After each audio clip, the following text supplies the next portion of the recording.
about the destructuring, right? So destructuring is a very good concept in the JavaScript, and destructuring is very useful also when you are extracting the data from like array, object, right? And you can use that in your program from anywhere.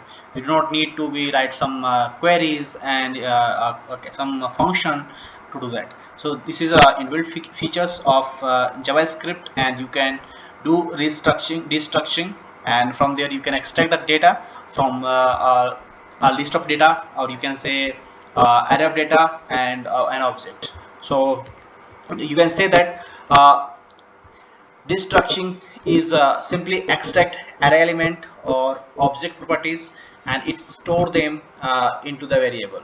First we extract the elements and yeah, or we can say objects properties, and then we used to store them in variable.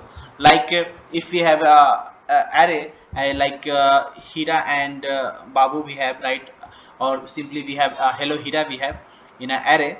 It's a string of array, and that is we can extract the data in X and Y. So when we write a console message, give me 1 minute. Yeah, here as you can see, this is an array. It's a string of array that contains hello and another one Hira. So I'm extracting data X as a hello and Y as a Hira. So when I'm going to write console.log X, it will print you the hello, and console.log it will print Hira, right? So this is called array destructing.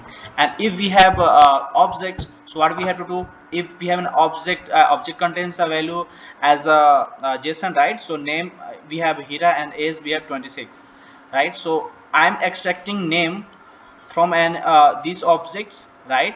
And it gives you name. And when we console the log, so it will return you what we can say name Hira, it will return, but we have not destructure the age, so it will be undefined. Okay, do some hands-on to understand what I have talked about the restructure. The destructuring is completely new in JavaScript, right? Hey, now we have to do some hands-on over the destructure feature in JS, and so that I'm going to write a very simple uh, array. Like let's say we have simple array. I'm taking a const as an array, and then I'm giving a number. Last time we have taken this one, right? Remember? So I'm entering this one, right? So what we have the const we have taken a numbers. This is an array of 1 to 3, and how we will destructure, then we have to take as an array, and we are taking like say if we take number 1, then number 2, okay? And if we are passing as a number here, right? So you can see what the number we have, number 1, number 2 we have. So if we make a console message, console.log, sorry log, and then we pass number, I'm getting 1. Now we are passing number 2, I'm getting number 2. If I'm passing number 3, we do not have, right? We do not have. So for that, what we have to do, when we are going to restructure, when we are going to restructure here like this, what we have to pass like this, okay? We are not saving storing the data here number as number 2, but we are storing the number as a 3, right? So we have to do now, execute again log number 1, then console log 2, and then you can check for log 3, right? You can see we are getting 1 2 3. Why we are getting this one? Why we are getting this one? Because we have already data stored in the number 2 when we have defined the first time, right? Here first time. If you want to check again, just reload this one. Let me check, copy this one first, okay? Just reload this one, okay?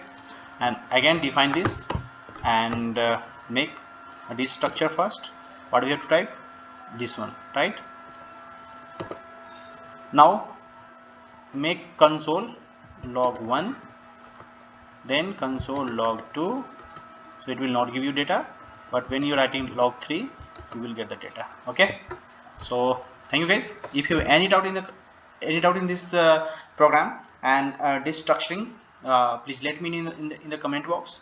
So we will do some hands-on on the object structure also. That will be happen when we will start React actually.